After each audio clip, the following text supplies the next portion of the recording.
Greetings, YouTubians, and welcome back to Wayne Sharp World, where after years of wanting to make this comparison video right here, I'm finally able to do it. And I have Blade Apps to thank for that. Guys, be sure to check them out for all of your knife and EDC needs. Hop on down those links below and go check out the great selection of EDC knives and gear they have on their website right now. Now, with that being said, let's get right into this because this is this comparison video. This is strictly a comparison video of four knives that are kind of similar. They're from the same brand. I've always wanted to do a side-by-side comparison. I've owned a couple of these knives, but I've never had them all four together to do this. So again, these aren't brand new knives, but they are four knives that I think a lot of us have either thought about buying or have bought, and I thought it would be cool to see all four of them together, get some thoughts, my preferences on which ones I like more than the others, and my thought on this company in general, because I've been a little critical of this company lately. But let's bring these knives out here. First up, we have this guy right here. This is the Microtech UTX-70. And that is followed by the Microtech UTX-85. I think you guys sense the theme. I think you know where I'm going here. Next up is the Microtech Ultratech. And last, but certainly not least, we have the big boy in a very special edition. This is the Microtech Combat Troodon Bounty Hunter Edition. So, as you can see here, we have the whole family of Microtech OTFs. And now, granted, I know there's a lot of other models than these four right here, but these four are kind of like, I guess you could call like the main ones. They're the four that kind of, the Ultratech started Microtech, and then they branched out into different sizes. As a lot of you guys know, the UTX-70 is 70% the size of the Ultratech. The 85 is 85% of the Ultratech. And then the Combat Troodon is just the big boy. So let's first hop on some quick specs for each of these four, and then just cover a couple other little things.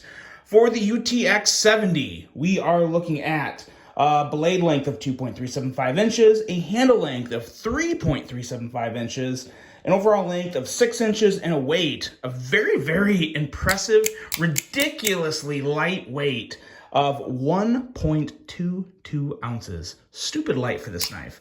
And you notice that. This would literally disappear in the pocket, well, in terms of feel, because obviously, it doesn't have a deep carry clip, so you're going to see it. But yeah, incredible weight on this guy. Price gets a little salty. For the standard versions, you're looking at $246 and up. And for this exact version right here, you're looking at $282. What I also did, as you guys saw, was try and get some real different versions of these. I've got the Hellhound blade, I got the Tonto blade, I got the drop point with the special handle, and of course I have the Spartan blade, which is pretty sweet as well. So got some good variety here. Moving on to the UTX-85, we are looking at a blade length of 3.125 inches, a handle length of 4.375 inches, and an overall length of 7.5 inches. Weight on this guy is still really not that bad, 3.1 ounces, and we have a price of $262 starting for the base models, but this one here is obviously a little special, and you can pick this one up for $369. The special blades are always going to knock the Microtechs up. It's how it's always been. I don't necessarily have a problem with that, but we'll get to the whole price thing here a little later. Next up here, we have the Microtech Ultratech, and we're looking at a blade length of 3.44 inches with a handle length of 4.625 inches, an overall length of 8.5 inches, a weight coming in at still a very reasonable 3.4 ounces. For this much knife, it's really not that bad. Definitely no issues with their weight, no real issues anyway. Price on this guy, starting at $311 for the base Ultratech and this particular model right here, with the very special milling pattern, which I actually really like because it gets rid of that huge Microtech logo that you usually see right there. I'm really glad that's gone. Not that I obviously like the Microtech brand, but you got the hawk clip paw, whatever there. So yeah, don't need to see that all over the front. I think this looks a lot better, a lot cleaner. But yeah, $377 for this guy right here. And last up, we have the Combat Troodon Bounty Hunter Edition. And before I even go over the specs on this, this is by far the best Combat Troodon I have ever handled. In terms of the actuator, the perfect strength on this. I've handled 2 other combat Troodons before, and I owned one, and I sold that one because the actuator was just too strong, just too damn strong. This one is very, very, very nice. Incredible action on this one. I gotta say, this is by far and away the best combat Troodon I've ever handled. Overall blade length coming in at 3.8 inches, handle length coming in at 5.75 inches, and an overall length of 9.5 inches. With the weight, we're definitely kicking it up in weight because you're getting a lot more knife here, 5.35 ounces. For this size knife, though, it still doesn't really feel heavy since it's so much. It's such a handful. Price is a lot. For the base models, now the base models, I gotta say, if all the base models had action like this, I would be okay with that. $535 is what the base models start at. But this one in particular, for this Bounty Hunter Edition, I don't think it's too much of a stretch to say you may have to collect on a bounty to be able to pay for this. We are looking at $803. $803. I'm gonna take a breath, think about what I'm about to say, and just say that I think $803 for this is out of line. It's just too much. I'm not saying it's not a fantastic knife, and I would probably say not only is this the best combat Troodon I've ever handled, this is arguably the best Microtech I've ever handled, but it doesn't justify that much of a bump in price, just compared to the rest of the market. But yeah, so we'll go back to the price here in just a second, because this is not a video to talk bad about Microtech.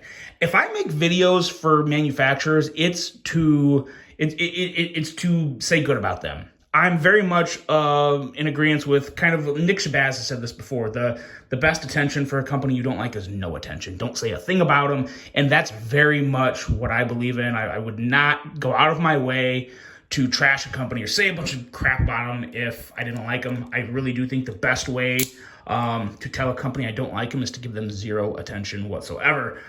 So I do like Microtech, but I have issues. I have some problems, but I still really like Microtechs. That's and to be totally honest, I still have 2 Microtechs in my collection.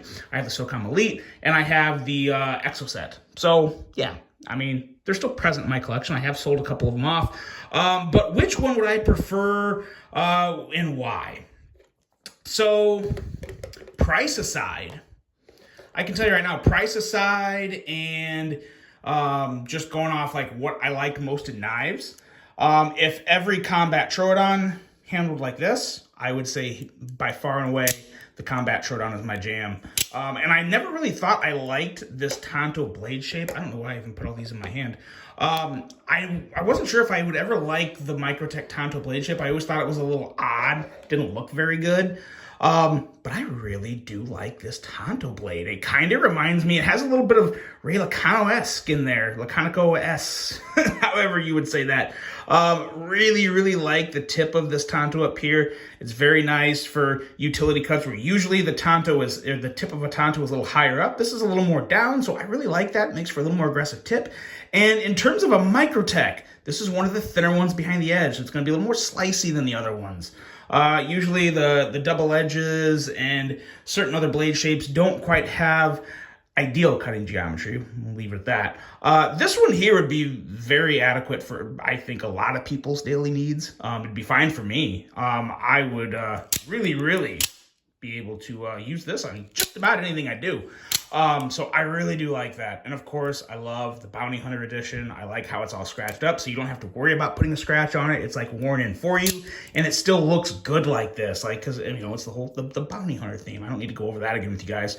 But I just really, really am a huge fan of this. Really love this. So if I had to take one off the table, even if it wasn't this exact version, we're just going off just the actual model, I would go with the Combat Troodon, if they all handled like that. But again, that's one of my bigger problems with Microtech is I feel like for the price, I don't think they're consistent enough in quality from top to bottom.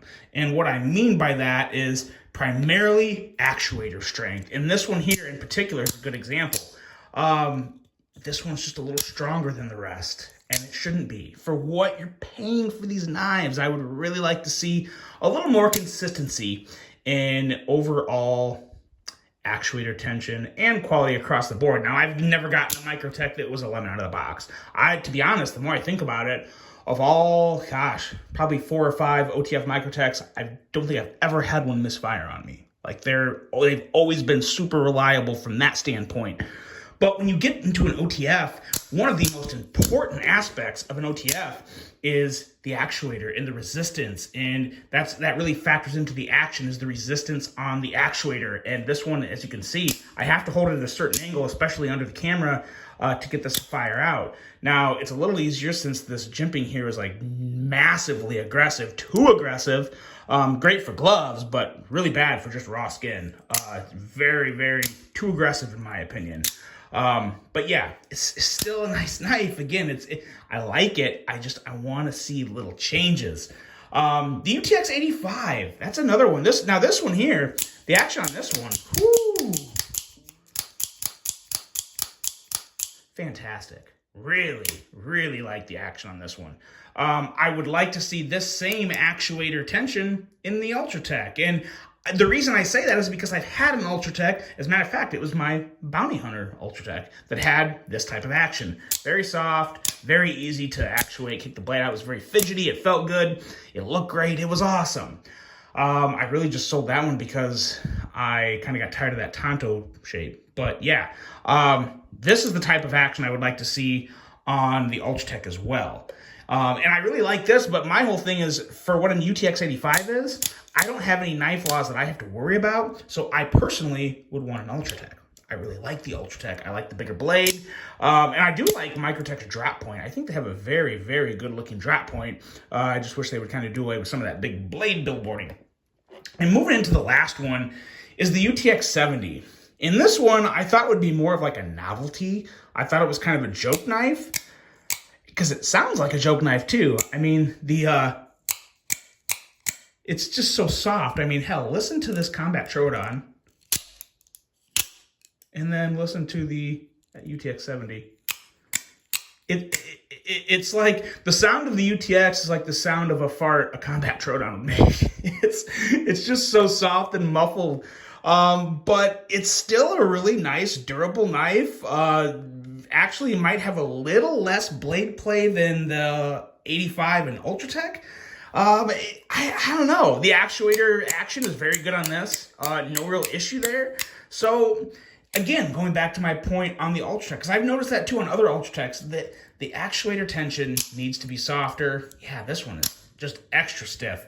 But overall, in general, I really like, I like this. I like the size options. I don't necessarily love the prices. The prices for the UTX-85 and the UTX-70, and really even the Ultratech at $262 for a base price, I got no problem with that whatsoever. Or I'm sorry, $311. Hold on, I got crisscrossed here. $246 for the UTX-70, $262 for the UTX-85, and $311 for the Ultratech. You know, $311 for an Ultratech compared to a Guardian Tactical that's like $289-ish, something like that. Yeah, I'm not too twisted about that. I can get over that. I think what Microtech really, where they really knock the prices up too much, and I think the base models are, for given the current times we're in, and they're completely USA made. I don't have any real big yanks with the base prices for Microtechs. What really makes them out of line is, the different blade shapes. And, I kind of get the extra milling on the handle would knock prices up a little. But, I don't know, an extra 60-something bucks. It's hard when you go from $311 to $377. It's just kind of hard to grasp sometimes. This one especially, $803. Let's stop and think about what we can get with $803. You can get a large Sebenza. You could get a Koenig Arius. We'll just stop right there. You could get a Koenig Arius for $803. Well, I think with inflation they may be $850. No. I think they're like $750 now, because I paid $650 for mine a couple years ago. I think you can still get one for under $800. I think. But either way, you're paying about the same for a Koenig Arius as what you would pay for a Combat Troodon. That don't make sense to me. That just doesn't make sense to me. But again, this, between action and ergos and everything I look for in a knife, the Combat Troodon is my jam over these four. It is the one I would take, and I do love this Bounty Hunter edition, but there's just no way. I can't justify $803 for that. Some people can, though, and that's fine. I'm not saying don't buy it. I'm simply saying I struggle to see, I struggle to make it make sense. That's what when any knife purchase I buy, it's like, make it make sense. That's what I say to myself. Make it make sense. It doesn't matter how it makes sense. If I just like it, if it's a great value, if it's the best ergos in action I've ever had, whatever helps it make sense is good for me. I can't make that make sense. I can say it's badass, and I can say I really like it, but I can't make it make sense. I just can't. Ultratech, I can make it make sense. But I definitely, again, want a little softer actuator, a little more enjoyable actuator on that. UTX-85, yep, can make it make sense. Even for this one, for this exact model here, I don't know, $369. If I had a good night at the casino, I could make this make sense. Even after a good night at the casino, I could not make that make sense. So, in the 70, I like the 70. It's just really small. If you like really small knives, some people just love small knives. If you like small knives and you want an OTF, this is actually really cool. It feels very well built for what it is. Again, when you open it up, it's going to look like a novelty toy. It's not going to feel like a real knife, but when you pop it out, it's definitely a knife, and it is very, very well constructed, and I really, really do. Yeah, it's nice. It's fun. So this is Microtech, basically in one video, for the most part. The Hera would fall somewhere in between the 85 and the Ultratech. The regular Troodon is about the same as the UTX-85, and then the Exocet is actually a little shorter than the UTX-70. So, yeah, there's still a few ranges, but this is the meat and potatoes of Microtech's lineup. Let me know what you guys prefer. I'm really curious to know, what size would you go with? If money wasn't an option, and you were going to buy a Microtech OTF knife, and you had to buy one of these four sizes, I don't care, forget about the version, but just the sizes, let me know. Would you go Combat Troodon? Would you go Ultratech? Would you go UTX-85? Or would you go UTX-70? This was a little strung out. This was a little weird, but I got my point across, and I hope you guys enjoyed this one. I really enjoyed making it for you. Hope you guys have a great rest of your day, and until the next one, I'm out.